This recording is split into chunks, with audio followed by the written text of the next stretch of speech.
Alors Christian Morito pour Radio Occitanie, bonjour maître Christophe Leguevac et merci de m'accorder cet entretien dans le cadre de mon émission Passerelle. Nous avons au moins un point commun, celui d'avoir fréquenté le lycée Berthelot à Toulouse. Ceci dit, vous vous êtes au moins en partie spécialisé dans la défense des causes citoyennes, et il n'en manque pas. Vous avez été notamment aux côtés des patientes et patients victimes de la nouvelle formule du lévothyrox. Vous avez accompagné le collectif contre la privatisation de la gestion de l'aéroport de Toulouse-Blagnac. Vous êtes aux côtés de celles et ceux qui ne veulent pas du compteur Linky pour diverses raisons. Vous êtes également aux côtés de celles et ceux qui demandent un moratoire en ce qui concerne la 5G, et vous vous interrogez également sur le projet gouvernemental en vue d'un passeport vaccinal. Pourriez-vous nous dire quelles sont les motivations qui vous ont conduit à choisir cet itinéraire au niveau de votre métier d'avocat ? Un avocat est un empêcheur de tourner en rond. Il doit normalement servir de contre-pouvoir. Il est le porte-parole, le porte-voix des sans-voix, de ces personnes qui sont souvent oubliées ou méprisées par les pouvoirs économiques et politiques. Et donc, c'est une façon pour moi d'agir dans la cité et de faire respecter des principes qui me sont chers. Alors, il y a plein de... Donc, que nous soyons riches ou pauvres, avons-nous, selon vous, les mêmes chances aussi devant la justice, ou bien existe-t-il une justice des dominants et une justice pour le peuple, en quelque sorte, une justice à deux vitesses ?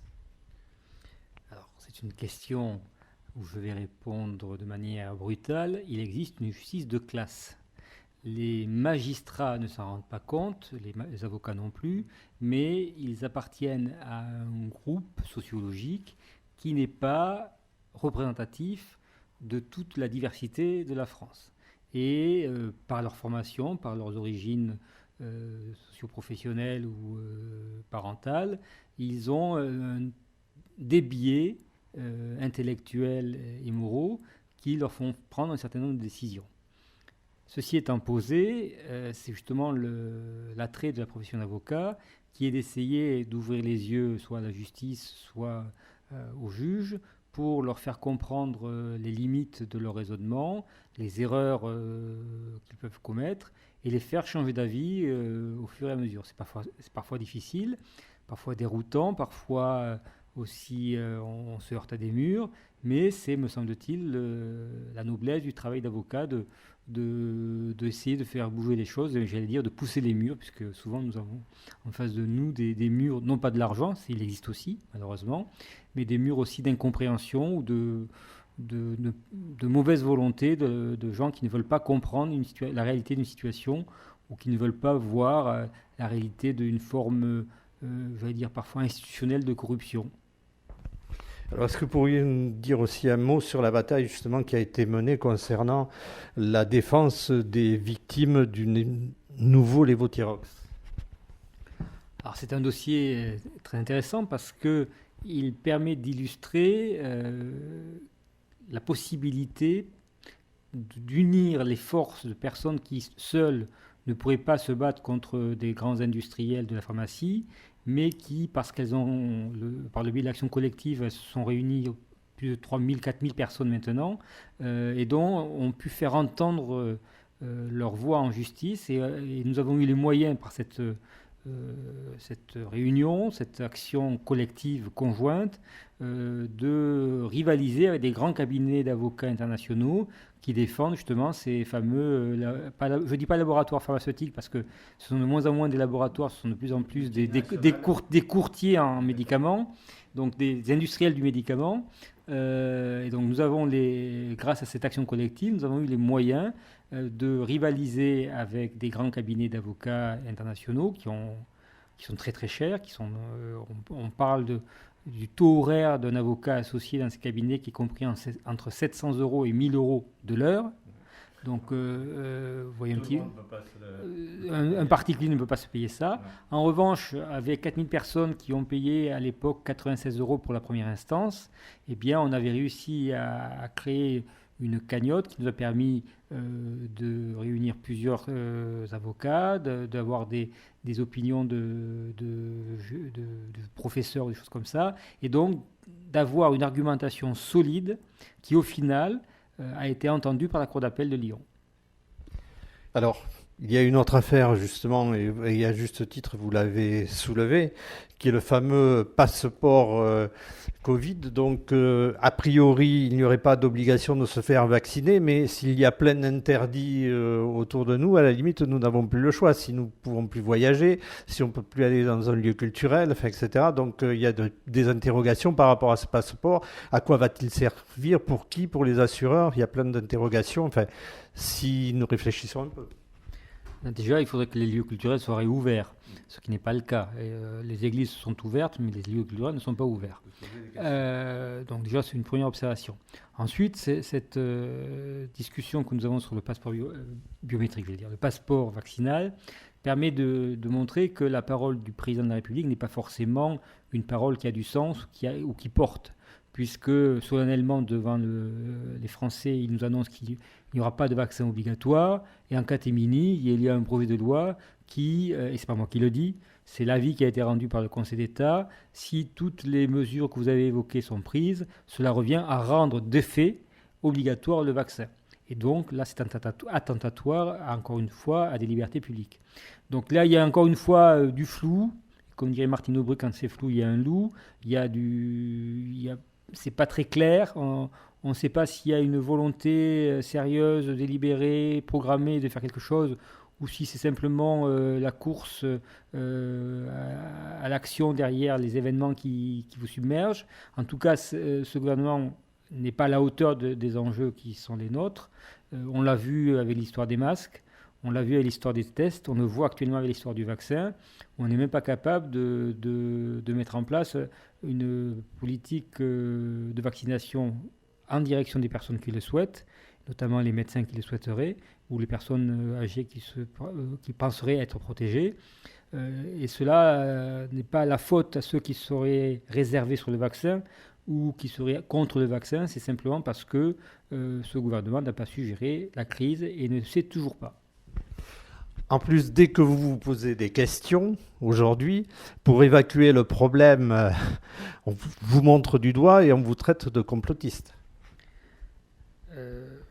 Il y a 1200 ans, à Toulouse, on vous aurait traité d'hérétique ou de cathare. Le fait de poser des questions est toujours mal vu par un pouvoir, qu'il soit totalitaire ou démocratique.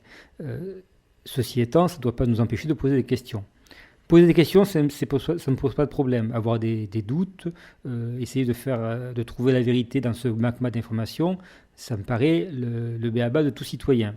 Là où je suis un peu plus réservé, c'est qu'il y a des personnes qui justement utilisent les nouveaux outils de propagande ou de diffusion de l'information pour créer de la confusion. Et en créant cette confusion, il y a de manière évidente ou moins évidente une volonté antidémocratique qui se consiste à se parer de la vertu de la liberté d'expression, de la liberté de conscience, de toutes les libertés possibles et imaginables pour détruire ce qui justement est là pour protéger la liberté, la démocratie, la République, l'État, et instaurer je ne sais trop quoi à la place.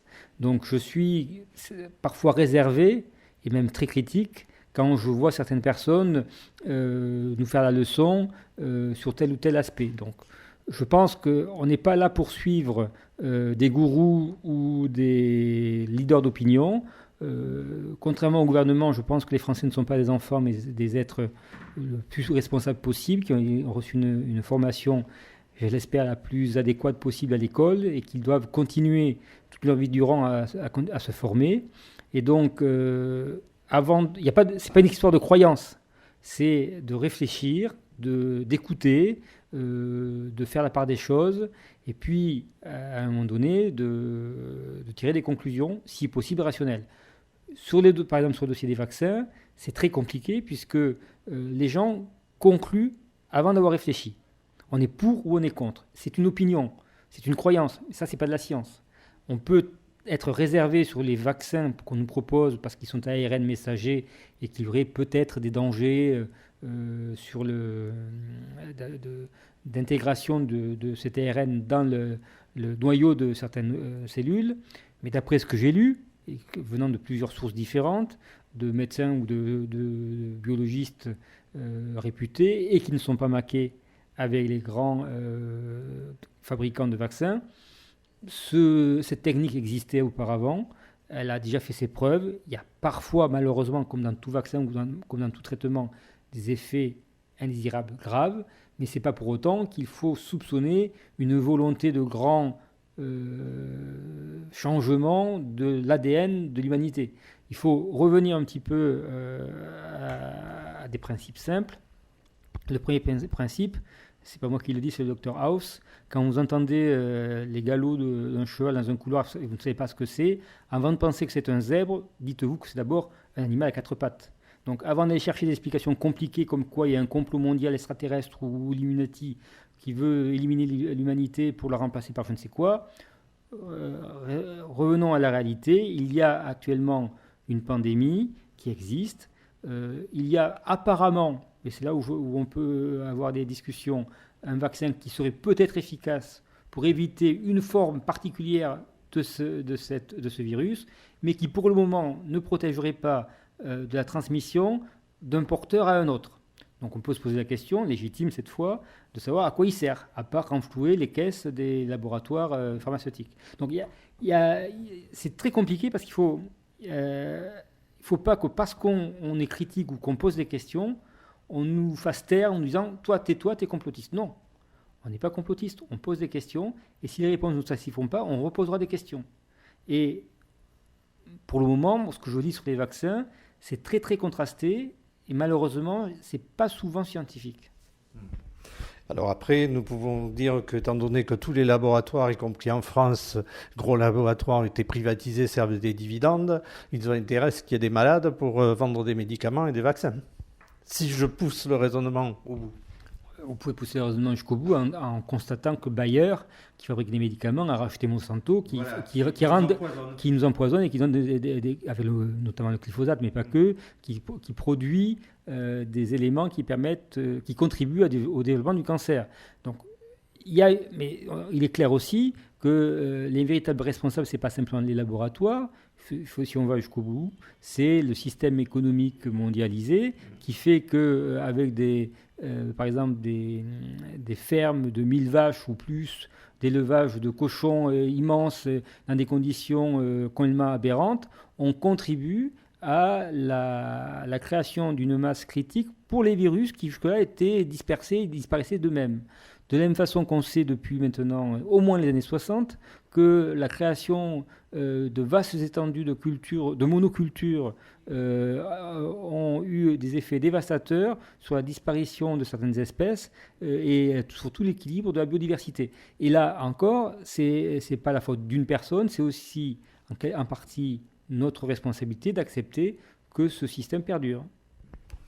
Alors, vous avez donc menez une action concernant la 5G. Justement, le président de la République, Emmanuel Macron, avait promis de respecter les doléances de la Convention citoyenne sur le climat. Or, ça en faisait partie au départ. Il avait accepté un moratoire sur la 5G. Et puis, finalement, on voit bien que quand ça commence à gêner, finalement, celles et ceux qui posent le problème de fond sont traités d'amiches. Oui, mais ça c'est la preuve, encore une fois, d'une faiblesse intellectuelle du président de la République. Ça ne sert à rien d'insulter les gens. Je ne vais pas le traiter. De quoi pourrais-je le traiter? Je pourrais le considérer qu'il est un technicoïde et qu'il ne comprend rien à l'humanisme. Et que donc, c'est pas parce qu'on se pose des questions sur une technologie qu'on a déterminé un certain nombre de risques pour la santé ou pour les libertés que parce qu'elle est nouvelle, il faut l'accepter en tant que telle. Il faut arrêter ce syndrome Frankenstein qui consiste à dire c'est moderne, c'est nouveau, donc c'est bien. Non, il faut se poser la question de savoir jusqu'où on va aller. D'autant que les conséquences sur la santé, à la fois humaine, mais la biodiversité aussi, les animaux, les végétaux, les insectes, ça n'a pas été encore déterminé. Or, on a l'impression que d'abord, on détruit quelque chose et après, on essaie de le réparer. On a même l'impression qu'on fait tout pour que les agences qui sont chargées de faire ces analyses ne rendent pas leur rapport dans les temps. mais que parce qu'il y a urgence économique, on avance et on verra plus tard. Je cite souvent cet exemple parce que je le trouve parlant. Alors il y en a 2 exemples que je cite. Rappelez-vous, pour l'amiante, on savait depuis 1906 que l'amiante était dangereuse. Il a fallu attendre 1996 pour qu'elle soit interdite. Donc 90 ans parce que le lobby de l'amiante, il faut l'appeler comme ça, les industriels de l'amiante ont réussi à faire pression sur les pouvoirs publics de manière éhontée sur tous les gouvernements pendant 90 ans. Autre exemple, j'ai eu à plaider d'un dossier Linky avec Corinne Lepage, qui racontait que lorsqu'elle était jeune avocate dans les années 79, elle se battait déjà contre les lignes très haute tension, expliquant que c'était dangereux, qu'il y avait des effets non seulement pour les animaux, mais aussi pour les humains, notamment pour les enfants. À l'époque, disait-elle, on lui riait au nez, on lui disait que c'était n'importe quoi et que ça ne tenait pas debout. Sauf que 40 ans plus tard, l'Agence nationale de santé, la ANSES, a remis un rapport l'année dernière, en 2019, pour expliquer que tout compte fait, après beaucoup d'études, il recommandait de ne pas construire de crèches, d'écoles ou de maisons dans un périmètre de 500 mètres autour des lignes très haute tension. Donc il a fallu 40 ans pour que ce qui sonnait comme une vue de l'esprit à un moment donné soit reconnu par la science. Pour la 5G, c'est à peu près la même problématique. On nous dit il n'y a pas d'études. Et oui, il n'y a pas d'études parce que vous n'avez pas fait les études. Donc, et pourtant, vous accélérez pour mettre en place ce système qui n'est pas utile et qui n'est pas demandé par les consommateurs. Ce ne sont que les opérateurs téléphoniques parce qu'ils vont pouvoir vendre des abonnements plus chers et que les fabricants d'appareillage électronique qui ont besoin de cette nouveauté pour remplacer tous les téléphones portables, pour vendre du nouveau matériel, etc., etc. C'est cette course en avant qu'il faut peut-être un jour ou l'autre appuyer sur pause et se dire mais à quoi ça sert? Est-ce qu'on est là pour griller la planète complètement et ne rien laisser à nos enfants et nos petits-enfants, ou essayons de vivre, et on a pu vivre pendant 10 000 ans sans la 5G, on pourrait très bien vivre encore, et sans revenir au Amish, et sans revenir au temps des cavernes, on pourrait très bien vivre comme cela, sans la 5G, pendant les centaines d'années qui sont devant nous. De la même façon que face à nous, on a un dérèglement climatique considérable qui s'annonce, et que plus on va l'aggraver, notamment par la 5G qui va accroître la consommation et la production de CO2, et bien plus le risque de finir dans une caverne avec un feu et des torches, et bien, s'affirme devant nous parce qu'on n'est pas à l'abri, en cas d'un grand effondrement généralisé, que tout ce qu'on a pu construire depuis 5000 ans soit remis en question, ne serait-ce que pour la raison simple que nous n'aurons plus une énergie abondante et presque gratuite comme nous l'avons aujourd'hui.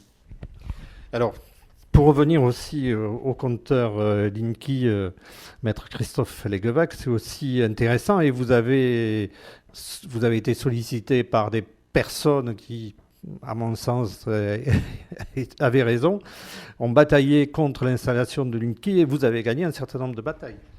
On a gagné, on a perdu, on a gagné, on a perdu. C'est le jeu commun, malheureusement, de la justice. Ça prend du temps.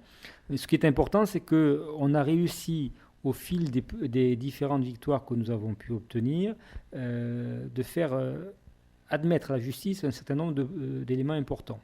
Premier élément, les électro-hypersensibles, EHS, ont été reconnus par la justice. Ça, c'est déjà un point important parce que nous avons parmi les clients qui nous font confiance des personnes qui sont tellement sensibles aux ondes électromagnétiques qu'en présence d'un Linky notamment, elles ne peuvent pas rester chez elles. Elles sont obligées de partir et elles essayent de trouver ce qu'il reste de zones blanches, et notamment en Ariège, il y en a quelques-unes qui sont à peu près protégées parce que c'est à peu près à l'abri de toute intrusion électromagnétique. Et puis, deuxième élément très important, la Cour d'appel de Bordeaux, au mois de novembre de cette année, a reconnu pour la première fois un argument qui nous tenait à cœur, qui consiste à dire qu'il n'y a pas d'obligation légale, française ou européenne, qui impose au consommateur d'installer chez lui le Linky. Il y a bien une obligation pour Enedis d'installer les Linky, mais pour autant, Enedis ne peut pas forcer votre porte. Et donc, la justice, par la Cour d'appel de Bordeaux, le dit de manière très claire. Et ça, c'est une première victoire, ce qui fait dire à certains opposants que grâce à cette décision, ils vont pouvoir résister encore un peu plus, puisqu'ils étaient déjà très motivés. Ils auront un argument supplémentaire pour résister à cette tentative d'intrusion d'Enedis qui n'a aucune raison d'être, si ce n'est qu'Enedis, en fait, derrière tout cela, il y a un modèle économique qui est en transition. Elle veut devenir non plus un transporteur d'énergie, mais devenir un transporteur d'information, puisque avec le Linky, c'est l'un des enjeux importants de l'installation. Le compteur Linky n'est pas un compteur qui mesure votre consommation électrique, il le fait bien sûr, mais il fait beaucoup plus. Il étudie votre comportement d'achat et votre profil de client. Et à partir des informations qu'il va récolter, il va pouvoir, Enedis va pouvoir utiliser ces informations pour les vendre à des tiers et vous proposer des publicités ciblées. Ce n'est pas une vue de l'esprit, ce n'est pas moi qui le dis, c'était le directeur d'Enedis en 2005 au tout début pour vanter son système. Maintenant ils le disent moins parce qu'ils ont compris que ça ne passait pas. Et ce n'est pas non plus une vue de l'esprit, puisque en 2005, il y a une thèse d'électricité qui a été soutenue à Grenoble, financée par EDF, qui consistait à établir un certain nombre de signatures électroniques des appareils qui sont chez vous. Une télévision, un frigo, un four, micro-ondes ou électrique, n'a pas la même signature électronique, et ça, le compteur peut le détecter. Alors on me dit, à quoi ça finit ? C'est écrit, alors le nom de l'auteur m'échappe sur le moment, mais c'est fabuleux. Ça raconte l'arrivée du fascisme en Italie dans les années 20 et c'est d'une richesse incroyable. D'abord, c'est littéraire, c'est très bien écrit, c'est très agréable à lire et d'un point de vue historique, c'est passionnant.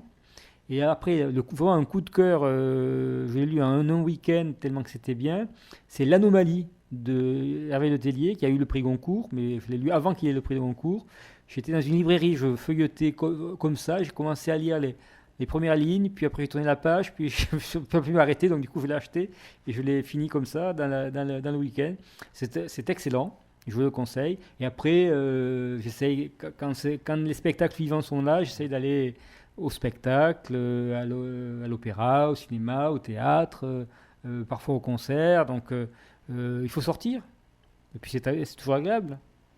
Et ça crée du lien. Bien sûr. Et puis après, on peut aller au restaurant, on peut aller prendre un pot, on peut faire ça avec des amis ou en famille. Moi, j'ai un souvenir à Hallogrin avec mes enfants d'une Madame Butterfly qui était fabuleuse. J'ai oublié le nom de la chanteuse, qui était coréenne de mémoire et qui était un très grand moment. C'était superbe, belle mise en scène. Évidemment un très bon orchestre du Capitole et une voix et on est tous sortis de là avec la chair de poule et heureux d'avoir assisté à ce spectacle.